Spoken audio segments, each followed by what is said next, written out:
Good morning दोस्तों, आप लोग का स्वागत है आपके अपने यूट्यूब चैनल चैप्टर एग्जाम में। बहुत दिनों से हम वीडियो नहीं डाल पा रहे थे, उस कारण एक पर्व का समय चल रहा है, दीपावली है, आपका छठ है। इसी कारण चलिए आज का जो हम लोग का ये मॉडल सेट होगा, जो कार्यालय परिचारी का मॉडल सेट 4 होगा। इससे पहले हम लोग 3 ऑलरेडी मॉडल सेट देख चुके हैं। चलिए मॉडल सेट 4 हम लोग स्टार्ट करेंगे और क्वेश्चन नंबर 1 देखेंगे। क्वेश्चन नंबर 1 देखेंगे, कह रहा है दयानंद सरस्वती निम्नलिखित में से किस मिशन के संस्थापक है? किस मिशन के संस्थापक है बताना। ये इनका जो आंसर होगा आर्य समाज। आर्य समाज का स्थापना दयानंद सरस्वती ने किया था। वो कब किए थे? 1875 ईस्वी में। 1875 ईस्वी में दयानंद सरस्वती द्वारा आर्य समाज का स्थापना किया गया। क्वेश्चन नंबर 2 में बोल रहा है वन एमोंग यू किसकी आत्मकथा है? ये जो बुक है वन एमोंग यू किसकी आत्मकथा है? इसका जो आंसर होगा स्टार्लिंग का। ये जो आत्मकथा है स्टार्लिंग का आत्मकथा है, जो तमिलनाडु के मुख्यमंत्री थे।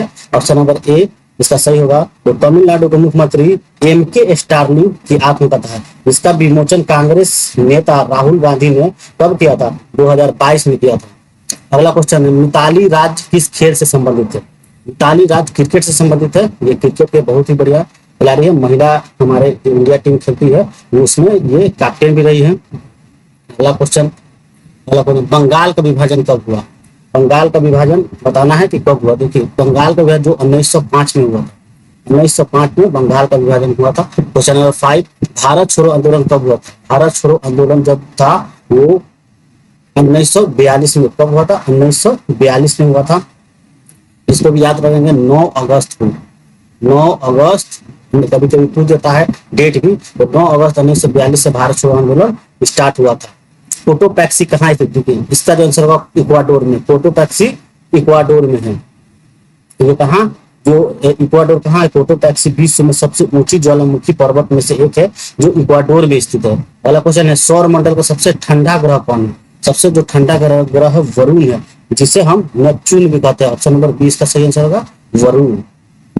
अगला क्वेश्चन क्वेश्चन नंबर 1 नाना साहब की उपाधि किसको दिया गया था? नाना साहब की उपाधि किसको दिया गया? नाना साहब की उपाधि जो है बालाजी बाजीराव को दिया गया था। किसे दिया था? ऑप्शन नंबर ए सही होगा बालाजी बाजीराव को। अगला question Indian military academy. Indian military academy कहाँ स्थित है? जो इंडियन मिलिट्री एकेडमी है देहरादून में स्थित है। कहाँ स्थित है? देहरादून में स्थित। इसकी जो स्थापना हुई थी वो 1932 में हुई थी। 1932 में इसकी स्थापना किया गया था। भारतीय सेना के अधिकारियों को प्रशिक्षण कहाँ दिया जाता है? यहीं पे दिया जाता है। त्रिशूल क्या है? त्रिशूल जो है एक प्रकार का मिसाइल है। त्रिशूल क्या है? एक प्रकार का मिसाइल है। अगला क्वेश्चन क्वेश्चन नंबर 11 में बोल रहा है गुरु नानक का जन्म कहाँ हुआ था? गुरु नानक जो थे उनका जन्म कहाँ हुआ था? उनका जो जन्म हुआ था नानकाहा साहिब पाकिस्तान में हुआ था। ऑप्शन नंबर सी इसका सही आंसर होगा। बदुआ बांध बिहार के किस जिला में है? बदुआ बांध जो बांका जिला में। ऑप्शन नंबर ए इसका सही आंसर होगा। बदुआ बांध कहाँ है? बिहार के बांका जिले में है। अगला क्वेश्चन काल निर्णय क्या है? काल निर्णय बताना है। काल निर्णय एक कैलेंडर है। क्या है? मराठी कैलेंडर है। कौन सा कैलेंडर है? मराठी कैलेंडर है। अगला क्वेश्चन देखो अंतर्राष्ट्रीय महिला दिवस। अंतर्राष्ट्रीय महिला दिवस 8 मार्च को मनाया जाता है। गारो पहाड़ियां कहाँ है? ये 3 प्रकार की पहाड़ियां होती है। गारो खासी जयंतिया ये मेघालय में स्थित है। ऑप्शन नंबर इसका आंसर होगा। आप लोग याद रखेंगे गारो खासी जयंतिया। ये पहाड़ियां पूछे या जनजाति पूछे, ये मेघालय में ही निवास करते हैं। अगला क्वेश्चन विंध्या शक्ति डैश वंश के संस्थापक थे। विंध्या शक्ति जो थे किस वंश के संस्थापक थे? वो वाकाटक वंश के संस्थापक थे। वाकाटक वंश के संस्थापक थे। आगे क्वेश्चन है पगलाडिया बांध परियोजना किस राज्य में स्थित है? ये पगलाडिया बांध परियोजना किस राज्य में स्थित है? ये जो है असम राज्य में स्थित है। कहाँ है? असम राज्य में स्थित है पगलाडिया बांध परियोजना। अगला क्वेश्चन गोवा पर पुर्तगाल द्वारा किस वर्ष कब्जा कर लिया गया? इसका आंसर होगा 1510 में। 1510 में ही पुर्तगालियों द्वारा गोवा पे कब्जा कर लिया गया था। आगे क्वेश्चन देखेंगे क्वेश्चन नंबर साबुन के जलीय घोल क्या होता है? जो साबुन होता है उसका जलीय घोल क्या होता है? इसका आंसर होगा क्षारीय होता है। कैसा होता है? क्षारीय होता है, ना उदासीन होता है, ना अम्लीय होता है, क्षारीय होता है। क्षारीय होता है तभी जाके वो कपड़े को साफ कर पाता है। पोलियो, अगला क्वेश्चन है, पोलियो किसके कारण होता है? पोलियो वायरस के कारण होता है। इसमें देखेंगे ऑप्शन नंबर ए सही आंसर होगा, विषाणु के कारण होता है। क्वेश्चन नंबर 21, ओजोन के क्षरण का कारण क्या है? ओजोन का जो है वो क्षरण क्यों रहा है? ये CFC के कारण है, जिससे का फुल फॉर्म होता है क्लोरोफ्लोरोकार्बन। अगला क्वेश्चन है, परमाणु क्रमांक 57 वाला तत्व का संबंध रखता है। जो 57 वाला परमाणु क्रमांक है वो कौन सा तत्व, मतलब कौन सा ब्लॉक में ये पाया जाता है? इसका आंसर हो डी ब्लॉक में। डी ब्लॉक में 57 वाला तत्व पाया जाता है। अगला क्वेश्चन है, कार्य करने की दर को डैश कहलाती है? कार्य करने की दर क्या कहलाती है? कार्य करने की दर शक्ति कहलाती है। अगला क्वेश्चन, समूह गैस में निष्क्रिय गैस होती है। कैसी गैस? निष्क्रिय गैस होती है। ये किस समूह में होती है? क्वेश्चन नंबर 24 का आंसर जो होता है 18। 18 में, समूह 18 में निष्क्रिय गैस होती है।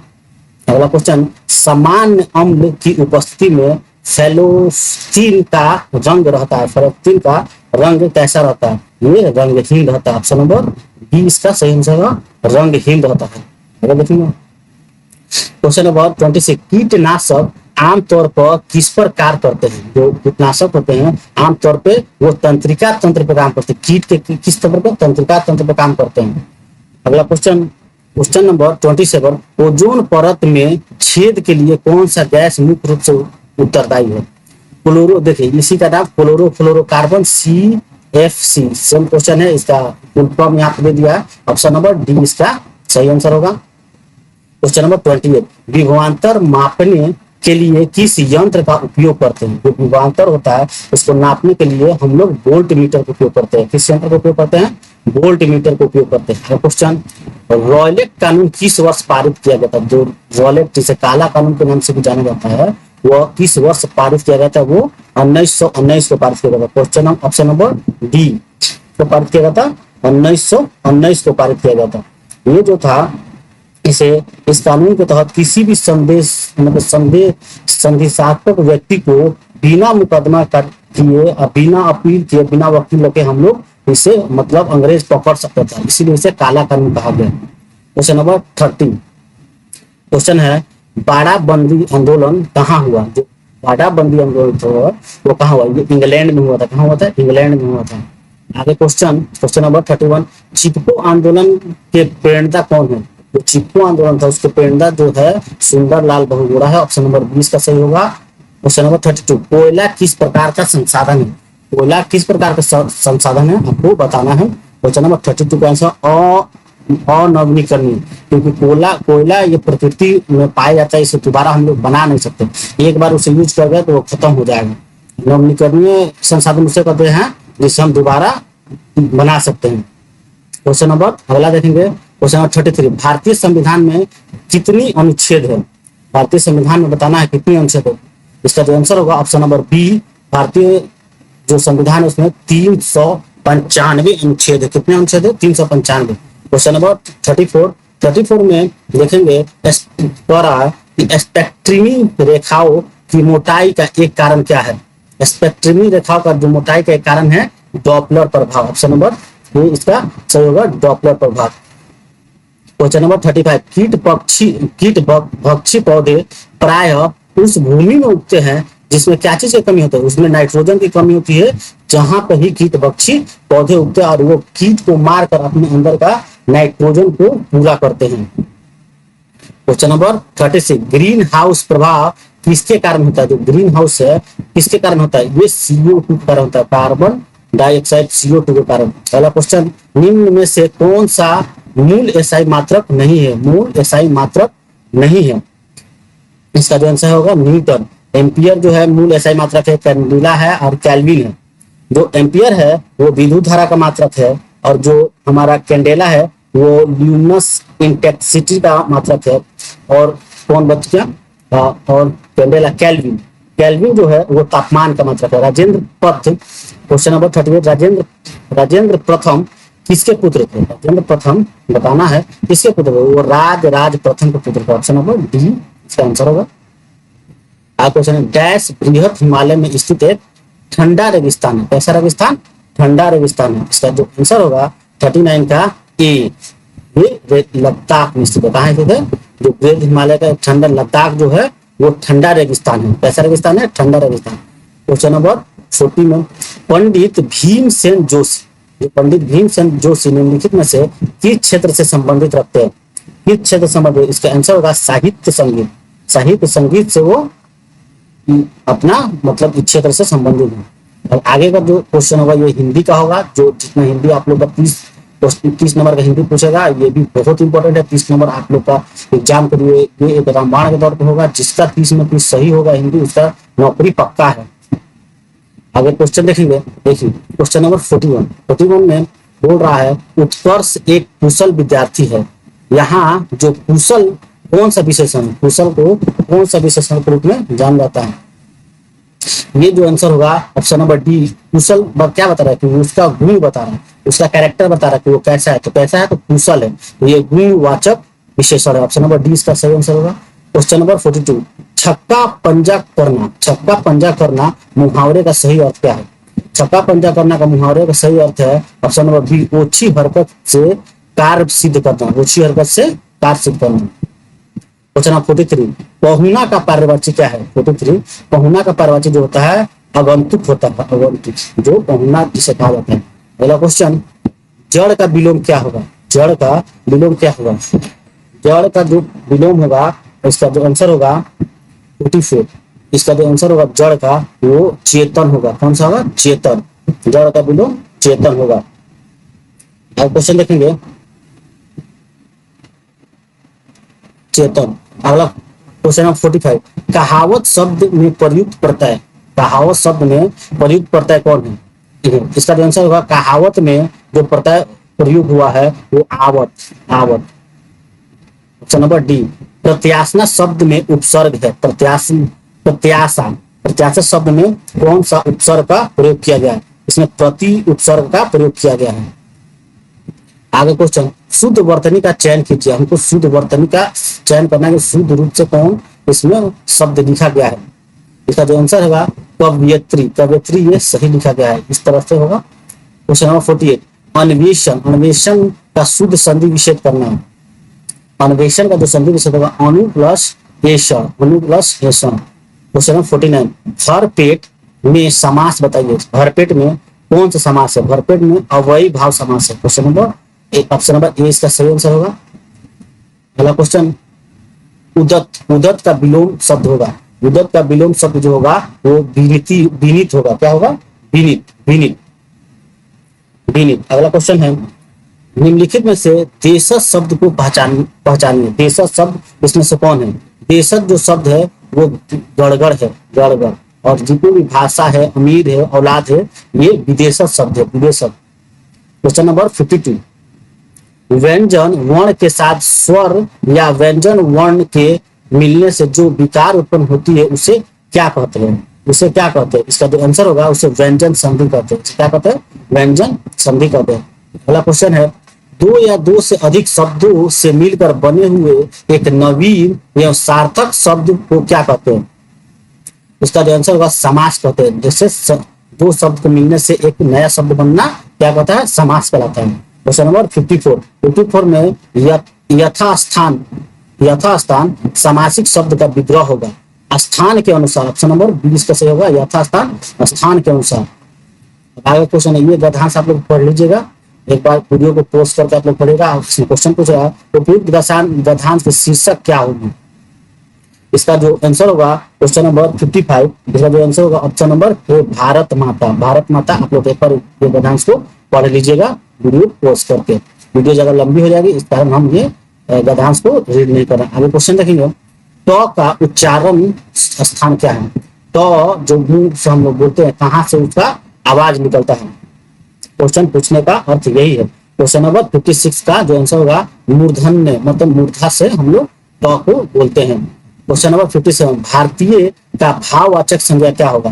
जो भारतीय का भाववाचक संज्ञा होगा वो भारतीयता होगा, भारतीयता। क्वेश्चन नंबर 58 आम खाया जाता है। आम खाया जाता है इसमें कौन सा वाच्य है? आम खाया जाता है इसमें कौन सा वाच्य? ऑप्शन नंबर बी इसका आंसर सही होगा कर्मवाच्य है। कौन सा होगा? कर्मवाच्य है। क्वेश्चन नंबर 59 आप मेरे घर आएंगे या मैं ही आऊं? मैं ही आऊं, वाक्य कैसा वाक्य, आप मेरे घर आएंगे या मैं ही आऊं, इसमें जो आंसर होगा ये संयुक्त वाक्य, कैसा वाक्य, संयुक्त वाक्य। क्वेश्चन नंबर 60, शब्द को सुनकर हम जो समझते हैं वह क्या है, वो शब्द को सुनकर हम लोग समझते हैं, इसका जो आंसर होगा अर्थ, ऑप्शन नंबर बी। बहादुर, बहादुर कहानी के लेखक कौन है, जो बहादुर कहानी था उसके लेखक है अमरकांत, अमरकांत द्वारा बहादुर कहानी को लिखा गया है। क्वेश्चन नंबर 62, बहादुर कहानी में बहादुर का पूरा नाम क्या था, जो बहादुर कहानी था उसमें बहादुर का पूरा नाम क्या था, दिल बहादुर, ऑप्शन नंबर ए इसका सही आंसर होगा, दिल बहादुर पूरा नाम था। क्वेश्चन नंबर 63, परंपरा का मूल्यांकन निबंध के लेखक कौन है, जो परंपरा का मूल्यांकन जो निबंध था उसके लेखक कौन है, क्वेश्चन नंबर 63 का जो आंसर होगा वो रामविलास शर्मा थे, कौन थे, रामविलास शर्मा।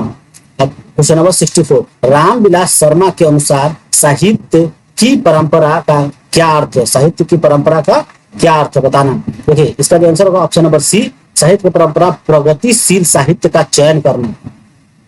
क्वेश्चन नंबर 65 देखेंगे, क्वेश्चन नंबर 65, जीत जीत में निरखत रहूं, निरखत रहूं, जीत जीत में निरखत हूं, पाठ क्या है, ये कैसा पाठ है, क्वेश्चन नंबर 65 का जो आंसर होगा ऑप्शन नंबर सी, साक्षात्कार। क्वेश्चन नंबर 66, पंडित बिरजू महाराज, पंडित बिरजू महाराज का संबंध किस नृत्य शैली से है, जो पंडित बिरजू महाराज थे वो कथक से संबंध है, ऑप्शन नंबर डी इसका सही आंसर होगा। क्वेश्चन नंबर 67, आविन्यो पाठ क्या है, आविन्यो जो पाठ है वो क्या है, ये जो है वो ललित रचना है, ललित रचना, डी इसका सही आंसर होगा। क्वेश्चन नंबर 68, आविन्यो किस देश में स्थित है, आविन्यो जो है किस देश में स्थित है, इसका जो आंसर होगा फ्रांस में स्थित है। क्वेश्चन नंबर 69, मछली कहानी के लेखक कौन है, मछली कहानी के लेखक बताना है, मछली कहानी के जो लेखक है विनोद कुमार शुक्ला है, ऑप्शन नंबर ए इसका सही आंसर होगा। मछली कहानी में बच्चों के साथ कौन था जब वे बाजार से लौट रहे थे, वो बाजार से लौट रहे थे उनके साथ नौकर था, ऑप्शन नंबर सी इसका सही आंसर होगा। इसी के साथ ये जो फुल लेंथ सेट है जो कार्यालय परिचारिका सेट नंबर 4 यहीं पर खत्म होता है। अगर आप लोग को ये वीडियो पसंद आया हो तो आप हमारे चैनल को लाइक करें और सब्सक्राइब करें और घंटी का बेल आइकन दबाना ना भूलें, जिससे मेरे आने वाले अगले वीडियो की जानकारी आप तक सबसे पहले पहुंचे और आपका नौकरी पाने का जो सपना हो हम वादा करते हैं कि जल्द से जल्द पूरा हो और आप एक सरकारी जॉब आपको मिले और आपका भविष्य उज्जवल हो। इसी शब्दों के साथ धन्यवाद।